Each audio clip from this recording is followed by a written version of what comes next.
I say tonal, I feel like every start Autumnal. of every episode, but very autumnal. Thanks. I like the trainers. I'm glad you do. I've got a story about them. Go on, what's the story? Well, I say I don't buy into trends, and I'm literally sat in chocolate brown, You're very trendy. a teddy fleece, Specials in the brown that you cannot get. What are And I am Specials? a Adidas? walking advert for an autumnal Pinterest board. In 2024. Yeah, literally, I am that girl. I don't really buy into trends that much, but I really wanted these trainers, and if you can't see, these are them, brown. I think they're worth it.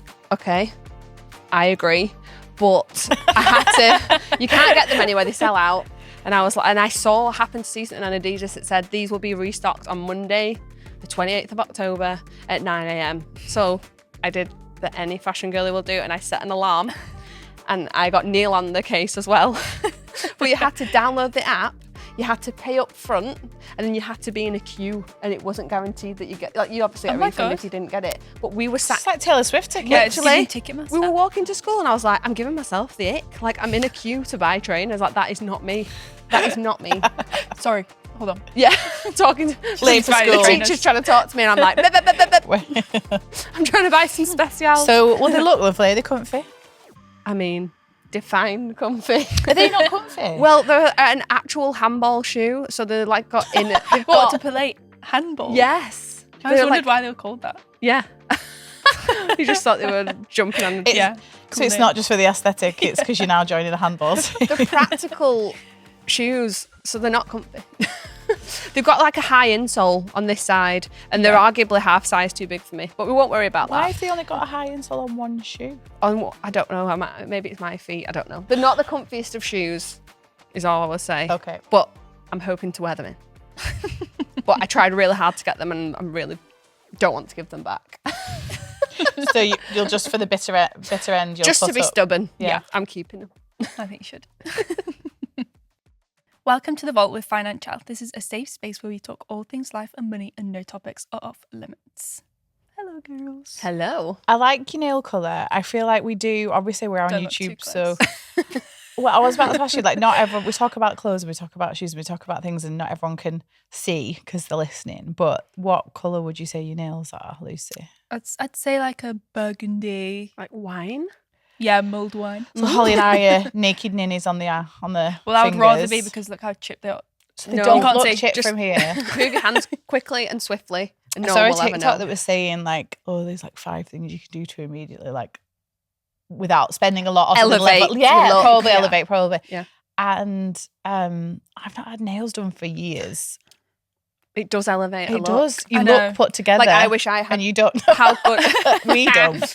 How good would my Some aesthetic nude, look yeah, some like? beigey. Yeah. Yeah.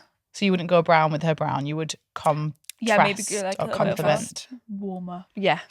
I just painted these myself and they're so chipped. But I just bought one nail varnish and I will just like continuously wear that now. I'm the until, same. like, I will die January. on that hill. Yeah. Yeah, yeah. I'm not one for swapping. Okay, I'm not I might like- get yeah. one. I might get one for this festive period. Do you know, Get like, an easy dry one. Yeah. Mine was literally like £5 and I needed to dry within 60 seconds because my attention span is so yeah, I'm doing busy. Someone bought me once like a spray that dries your nails. Like Ooh. it was Avon. I don't know if that's still going, is it? No, I think it went, bust, didn't didn't it? You spray. So you paint your nails and then you just Spray it and and it it dries dries? them. Yeah. That's clever. I need that. Yeah. I hate Especially painting you got my kids. nails. That's why I don't paint them. Well, there's never a time to do it. It's like you have to sit, do nothing. You can't pick up coats. You can't pick up Yeah. children. You can't drive. You And can't. it's the shaping them as well. That's the painful bit. Like Yeah. I've got loads of cuts because I let my nails get that long. Yeah. Hatchet job. I might put it in my budget. Do it. Go and get your nails done. Like go and get gels. Like you feel so good when you get gels. Yeah. And I I do. quite like going to get it. Get a I nice get them little for iced coffee. holiday, but straw. then I'm that girl that picks them off. And I then Sure. ruin No, my if nails. you get like go to the stronger place. the struck like Or yeah. acrylics. Would you do Yeah. acrylic? I've never got acrylics before. We used to have acrylics. We were 15 and thought we were the bee's knees. Our mum buying us ASMR. our nails. I love that mum used to pay for us to get our nails would- done. Who the hell? Who Do the we think hell we do you were? think we were? I used to get gels in uni like religiously. And then I left uni. That's bougie for a student. Well, we were going to like the cheap places, where it was yeah. literally like industrial, so it wouldn't chip. Which got no was so fingers good, left. literally. And I kind of miss it, but You look more elevated. But then if you every month were like, do you want to pay this subscription for £25? I'd be like, no. Yeah, that's true. It's the same thing. Yeah. Also, it's where you're up to in your journey, because some people will be listening to this and you could be someone who gets your nails done and you say it's your treat, and then you're on a debt-free journey, and actually that's a time where you go brutal and you go, okay, how can I DIY for X amount of time? Or you might say, you know, even through my debt-free journey, I kept going to the hairdressers. My hair, like, I do not want to dye it myself. I don't want to sort it myself. That was my thing. And so the nails went, and that's actually, I used to have it done, and then I've not had it done for years. But you have to cut some things, but there might be some things that's like, no, that's literally hygiene. Yeah, literally. Imagine like going through a debt-free journey and then being like, and I'm going back to get my nails done. Yeah, like, you know, you're like there. you've paid it all off, like you're in a good place, and you're like, what is really important to me? Yeah, and that bring it might back be the in. thing. Welcome it back into your life, into your budget. What was the thing that you welcomed back into your budget when you paid off all your debt? I'm trying to think of something that was a bit Like a little treat. bougie. Yeah. Like what you would think would be bougie when you're paying off debt, but actually is just pretty normal for people. Yeah, I think it was probably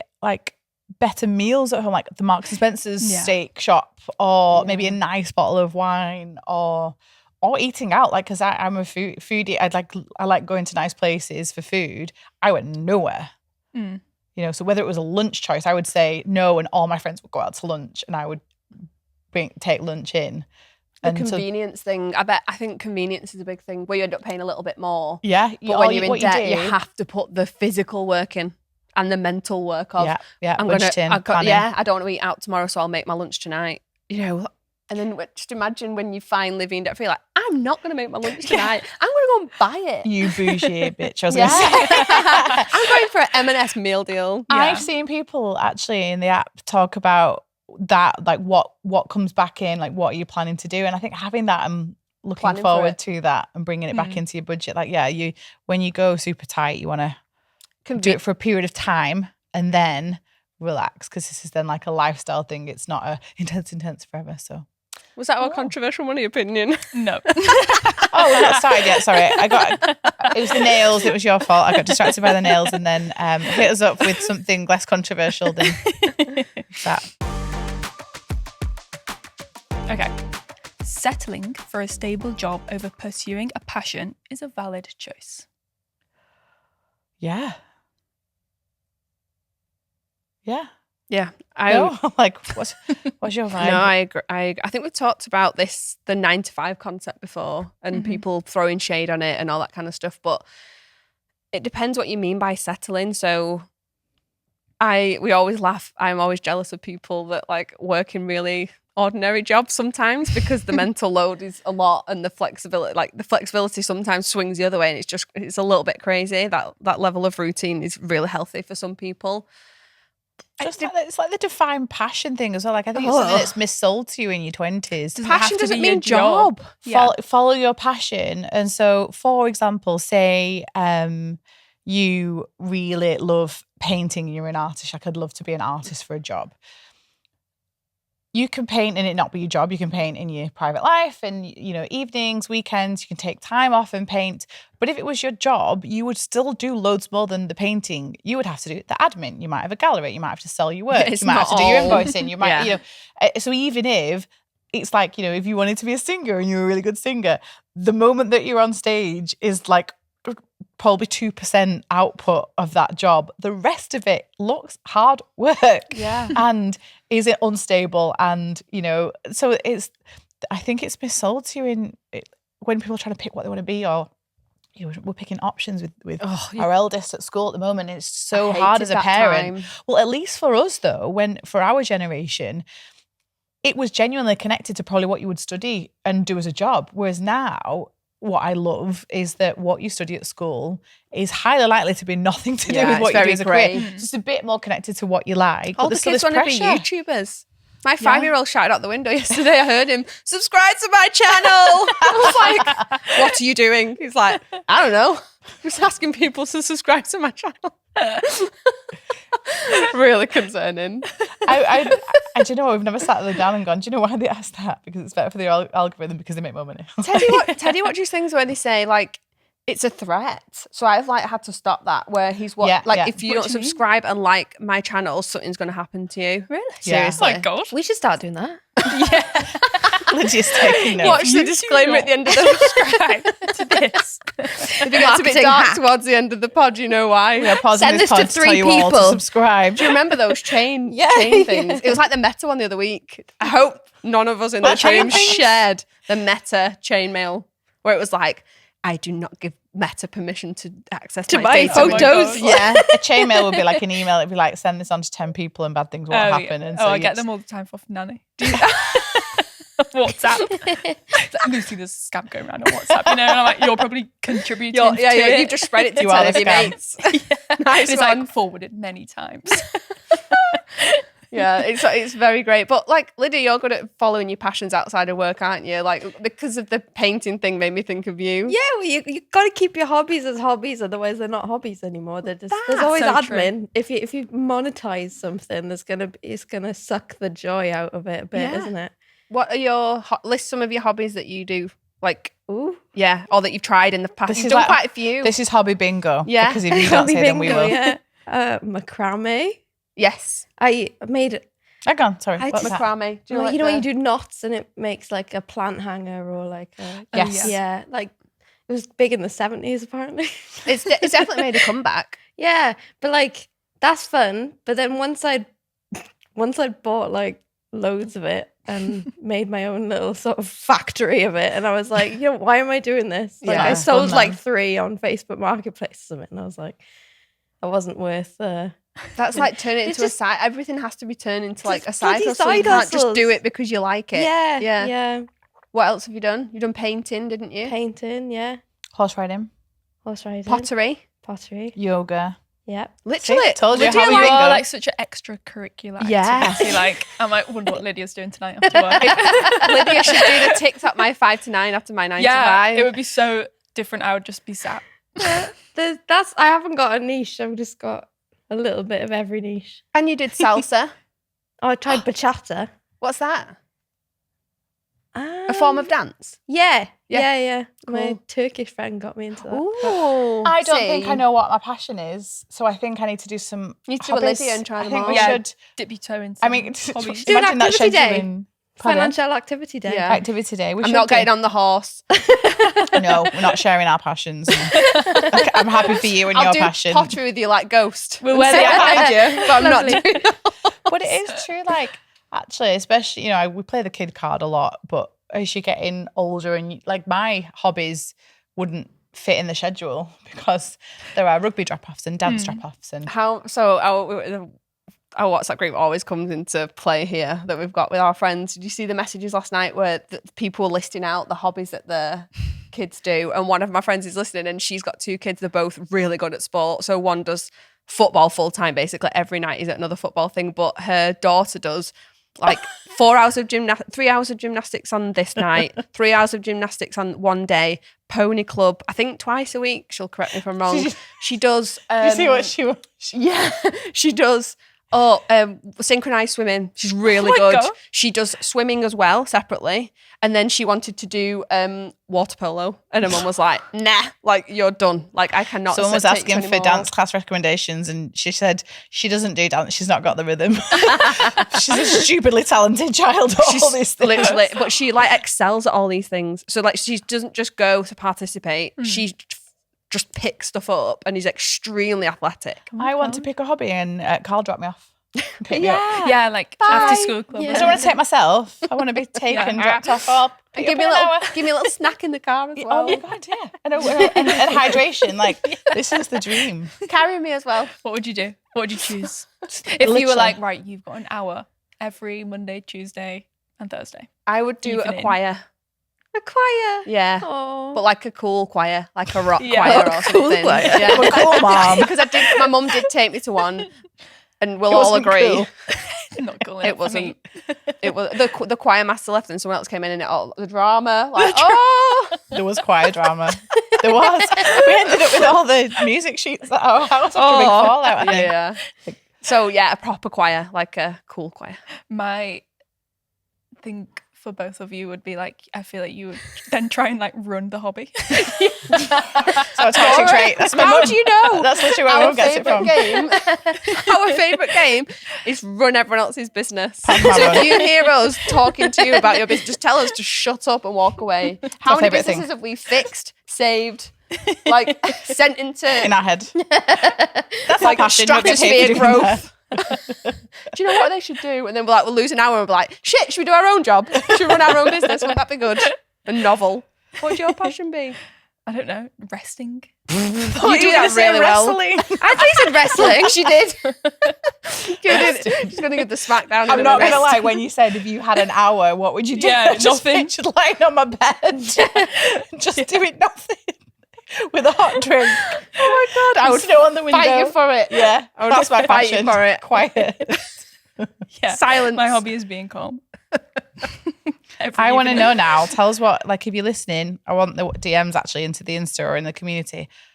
Do you have hobbies and are you doing them? Do you have hobbies and you're not doing them and you wish you did do them? And are they connected to your work? Because I think we were non-controversial straight away with that. We're like, no, actually, we have to work to earn money to fund our lifestyle. And sometimes, as you said, Lydia, maybe you don't want the two. To me. Yeah, I'm To still me. trying to work out how I can incorporate my saxophone into this job. You absolutely can. Can you play the Intros saxophone? for this Yeah, podcast. piano. I'm a rollerblades. She was in a jazz band. She's a rollerblading saxophonist. Book her now. I think there's money in that. She doesn't want to make money because then it spoils it. That's true. Just There's do it. some like funky bar in Liverpool. Yeah, there's some Saxophone. Imagine, and then oh my God, and then your rollerblades light up. Yeah. Oh yeah, See, I think we're onto something. I think you need to not enjoy your job that much in the day, and then you truly enjoy your passion. You're Yeah. like, you need a bit of misery to counteract, and then you're like, this hobby's amazing. But like good stable job means Yeah. money, which means Do your hobby. options. Yeah. Agreed. I Okay. bet this next dilemma, this person's like, thank God I've got these helping me. We are on fire with these practical solutions today. How should I be saving for my children's futures? I was listening to one of your podcast episodes this morning. It was the one where someone asked about her £500 excess and how to split it between an emergency fund, travelling, and a house deposit. I loved your answer, and it got me thinking how sinking funds are delayed spending and how that's different from saving.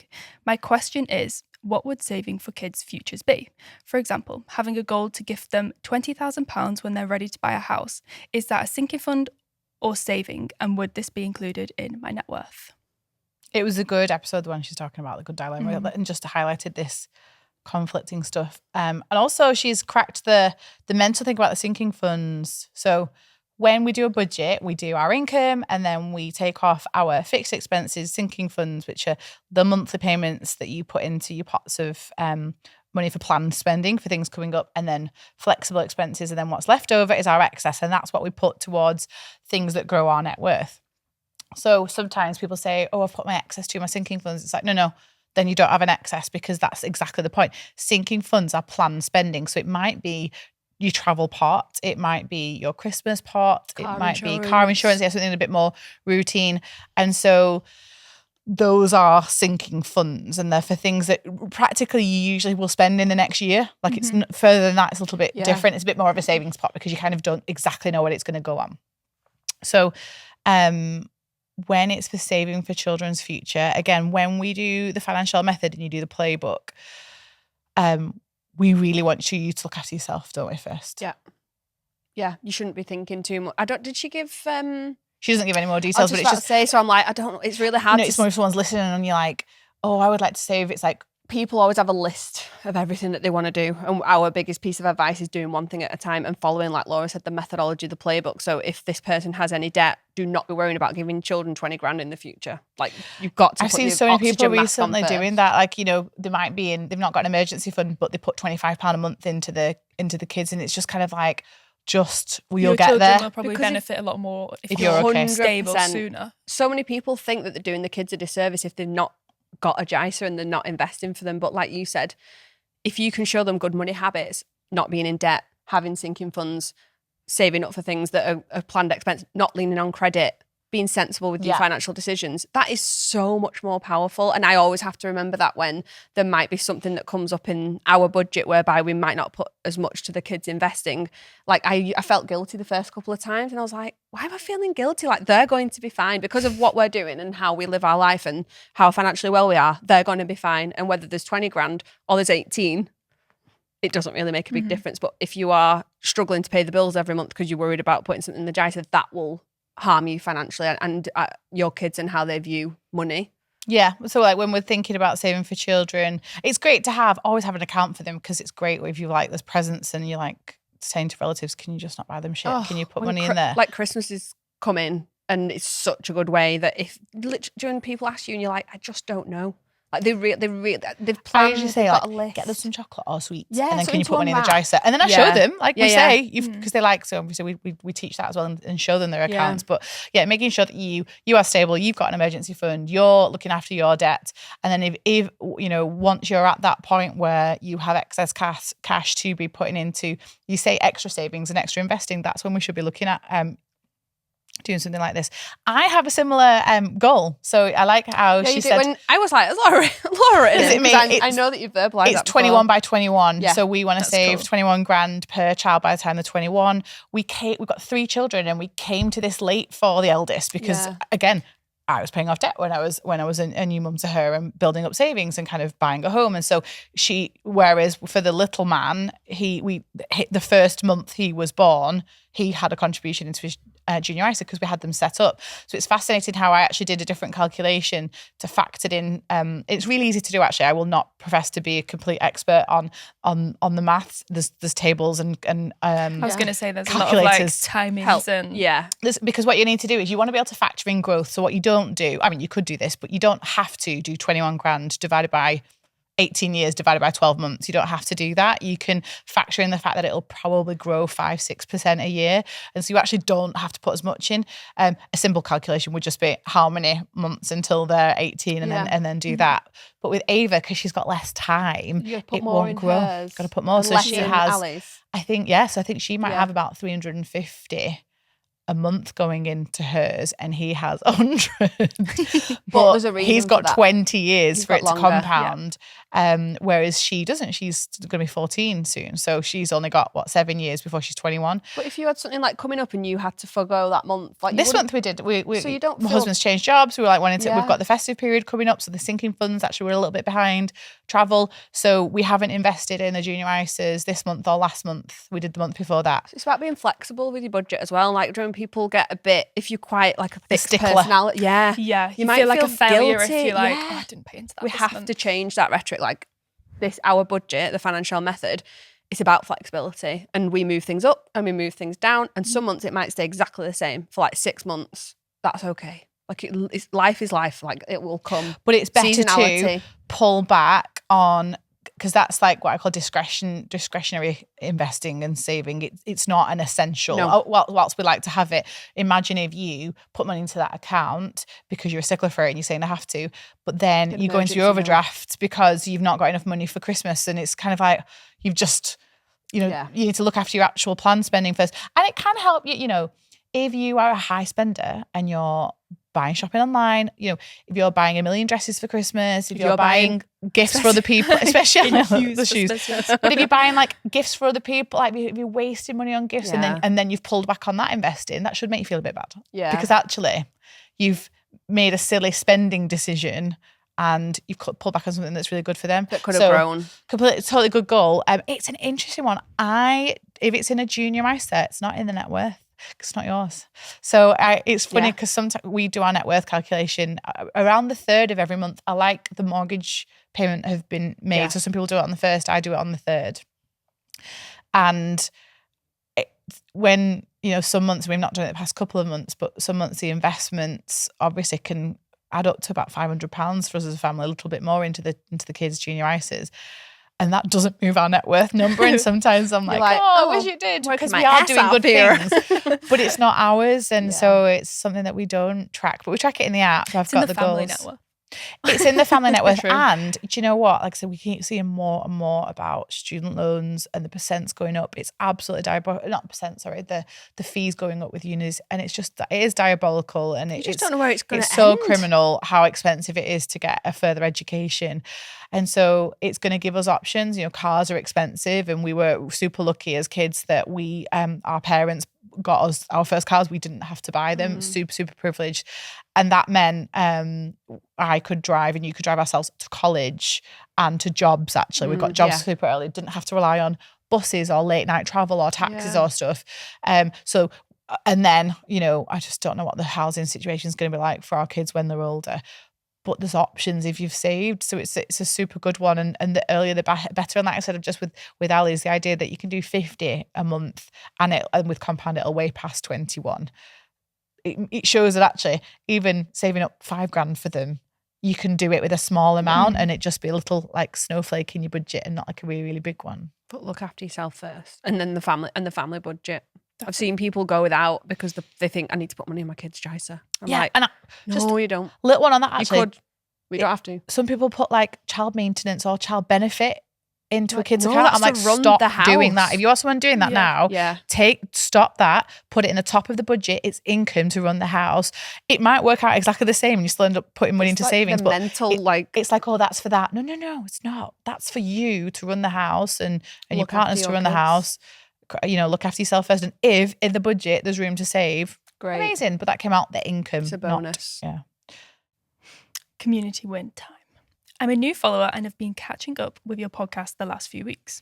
You have really made me look at money in such a different way. You explain it so simply and it makes sense. I just want to say thank you. I'm slowly getting there with a budget and I've even got my best friend interested. We have set up weekly Monday money meetings where we talk about what we've spent and how we feel about our finances. Love that. I've seen in the community this past month a massive influx of newbies saying, so it's my first month, so it's my second month, and I just keep doing it. And if you're new and you want to find more stories of people like you who are hearing this and going, I want to budget this way, especially like, you know, we've got New Year coming up, like really good time to kind of start afresh and stuff.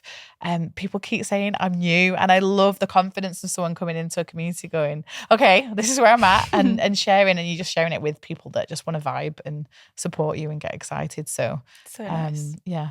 I love the Monday money meetings. We'll join in on that. That's like accountability after a weekend as well. Yes, for sure. Good time for it. Yeah. If you would like to send us your win, head to the community in the app or email it to thevault@financielle.com. Time for our next dilemma. I'm scared to make a mistake with my husband's life insurance payout. My husband recently passed away unexpectedly, and honestly, I'm still in shock. I'm so grateful he took out a life insurance policy because it's given us some financial security during this nightmare. He always handled the bills and managed our finances, so now that he's gone, I feel completely lost. I received the payout, but it's overwhelming to figure out what to do next. There are funeral costs, bills, and daily expenses I've never dealt with before. I want to make sure this money lasts and provides for our family, but I'm scared I'll make a mistake. How do I manage it all and make the right decisions for our future? Just a weight. Yeah, first of all, sorry for your loss. Like, that's awful. I can't even fathom like what you're going through right now. I wonder how old she is.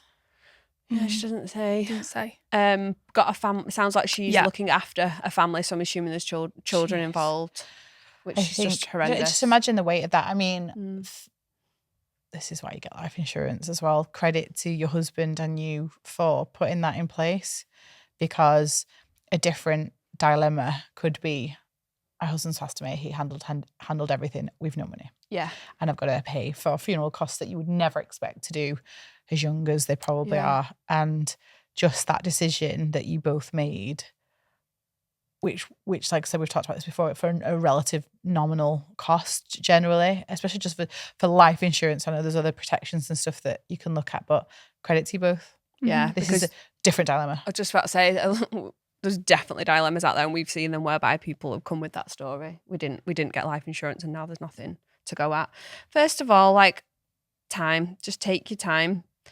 Get some get someone to help you as well. Like, you don't have to navigate this alone. I remember there was a death in our family and everyone kind of rallied round and helped that person, knowing that they probably didn't look after all the household bills and all those types of things as well. So you need someone in your corner that even is if it's that on the life person. even just on the life admin and Yeah. like cancelling thing and navigating probate. And I mean, usually with life insurance, it sounds like she also got the money because it's outside of what probate typically. Probate is when, you know, they'll look at whatever assets he had, and because they were married, most would go to her anyway. And so like it's business as normal in terms of most payments, but like there might be loads of things you have to cancel. There might be loads of stuff that actually if someone else can help you with that and you're not having to do all those phone calls and stuff.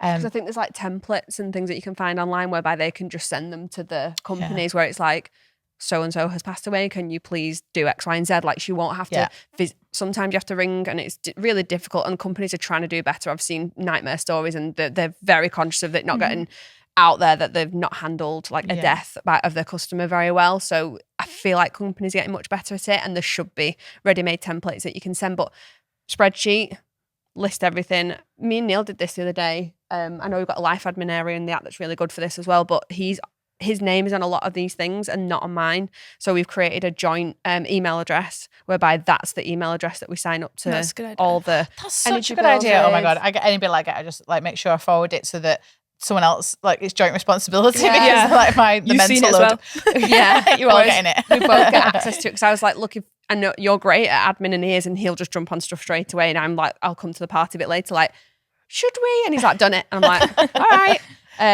But that her husband could have been that person. It Some sounds people like he handled. and that's fine. And I'm not saying I don't want to take over that, but I would like to have sight of it. So I made him list out all the people that we've got policies with. It's in a lovely spreadsheet, but you can do it in our app as well. There's a life admin area. Put the email address, put the name, put the email address, like everything. We just put everything in there. And I just think that for someone else that's listening, so not necessarily this person, to help, that's a really good way of making sure that you can just tackle it straight away. It's called like For When I'm Gone as well.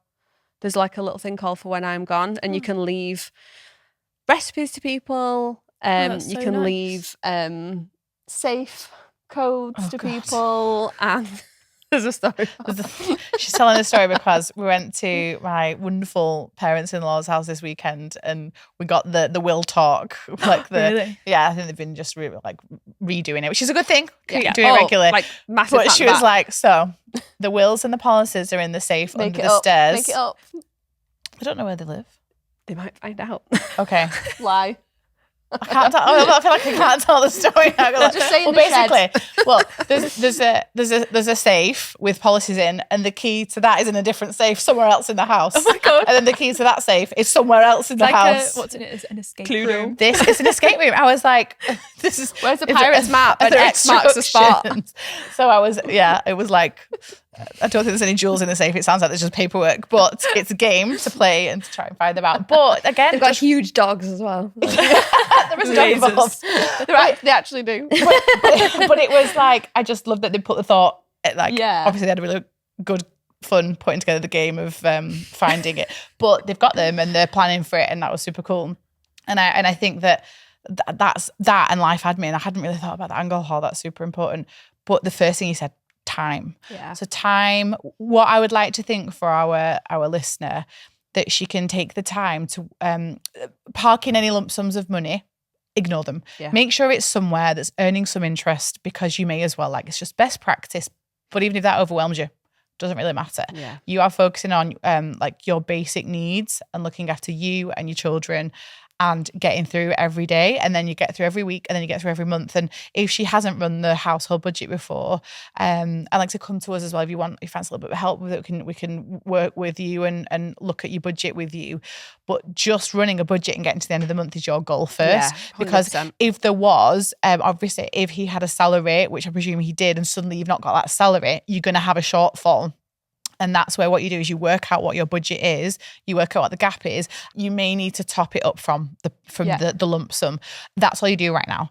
There's going to be lots of other options later that 100% you need to go see a financial advisor on. It's going to be things like, do you want to pay your mortgage off? How much cash would you like to hold in emergency savings now you're a single parent household? you may want to invest the money. There may be pensions that you want to keep as invested, because that'll grow in the background. You could also come up with arrangements where you work out what you're short a month, and the investments can pay you like a bit of a salary as well. So that you've lots of options that you really want to sit down with an independent person and work through. And a really good one will sit and go, a lot of financial advisors, and I know some of you listen to this, and so I'm on your side and they're not on your side sometimes. You'll go, oh, the maths say don't pay off your mortgage, put it in the market. And sometimes it feels better to pay off your mortgage and not have to pay that bill. Who cares about maths if it's about how you feel? Yeah, if mortgage is such a weighted word physical for weight, everyone, it literally is, especially if you, like you say, you've been together as a couple and you've imagining paying off your mortgage together, because that's like a big goal for everyone. You're left with a mortgage like it's a big, heavy oh my God, do you know word. what? Do me a favour. Google what the word mortgage means. I think something to do with death. What? Oh, it's like death lock. Let's have a Something look. like, it's like a gauge. It literally. It's like French, Like, isn't so it, if I you think? could get rid of that, imagine that. But yeah, sometimes What is I think it? I'm gonna go morning. sometimes financial advisors do go Oh, with the it literally maths. means death pledge. Yeah. Yeah. See, it's like so you may have a mortgage, and a financial advisor will go, oh, but mathematically, if you put it in the market, and let's be clear, a financial advisor, if they're charging fees, makes more money if you put it in the market than if you, I'm not saying But they've got a duty of care, don't get me wrong, Yeah. but they also have a vested interest in you investing versus you paying off your mortgage. So going to someone that's recommended to you, that you trust, that's regulated, you can find that they're regulated. Park that conversation for 6 months' time. Yeah. Because right now you're healing and you're navigating again, suddenly having to run the house on your own, run the bills on your own, and navigate all this. And if you can get, like I said, to balance your books on a monthly basis, you win him. You can try in the app as well. A lot of people, when something's happened, there's been a trigger like a job loss or a death or a divorce, they'll practice some budgets like further on as well, just to give you like a little bit of peace of mind. Yeah. You're like, how am I going to afford Christmas? That comes into especially a mother's head, because we do bear the weight of that, like that emotional weight, like, oh, what's going to happen at these periods? Like, do some budgets and just see how it goes. I think just nailing one thing. Like, without mortgage payments in, how would that feel? Just how would it see, feel? you model it, you have a little look, and gaining confidence. Like if you've not been the budgeter, it's really practice overwhelming. Makes perfect. Yeah, Getting the just don't be community, afraid. people will say, it's my first budget and it's wrong. Like, it's probably going to be wrong. Like the first ones are. Sometimes mine goes wrong. Like we run this business and I'm like, me and Neil will do like a money minute and we'll be like, what the bloody hell happened this month? Like stuff, even though you can plan as much, but something might just come up and you didn't move something from your pot, and it will just go awry, and that's okay. Like, and you are human, but call on people. Like, find the friend that's the organizer that some people like to do these things and they want to help, so don't feel bad either about leaning on people and being vulnerable and saying, I didn't really look after the household stuff, I did these bits of the house, so can you just help me come up with a bit of a plan? And you don't have to, even if it's not your personality type, to have, like you said, you didn't lead on it. You can do it, and you don't have to do it like he did it either. No. Like if he was Find your own system. uber good at this system, you can have like I like a minimalist approach sometimes to some of this. Like I said, make it simple, keep it straightforward. So you might consolidate like providers because it's easier and it might cost a little bit more, but you have peace of mind and stuff won't go unpaid and all that kind of stuff. Yeah, and you'll be amazing at it. You'll just nail one thing at a time. Once you've nailed that one thing, it becomes second nature, and you learn the next thing, and then eventually you'll just have the financial method is all about having a system that just works and kind of is repeatable, so you don't have to redo things every time. So let us know how you get on. I'm so sorry for what you've been through, but you're in good hands with what your husband and you put in place. Yeah. And you're in good hands because we'll look after you as well. Yeah, definitely. Any final words? Get life insurance. Yeah. Like so many people just like, deal with that later. It's like, no, like death can come at any point. Yep. You're not going to get a pre-warning. Just get it. And the younger you are, the cheaper it is. So I always like that analogy, which is it's virtually, apart from like, health issues aside, it's never going to be cheaper than it is today. Yeah. It's like this deal that's just going up and up and up. So you may as well kind of lock in that deal now and make it part of your budget, because it's only going to go up in expense later. That's all for this episode. The Vault is now closed. Just a quick disclaimer, The Vault is just a chat around life and money topics. We are not giving financial advice.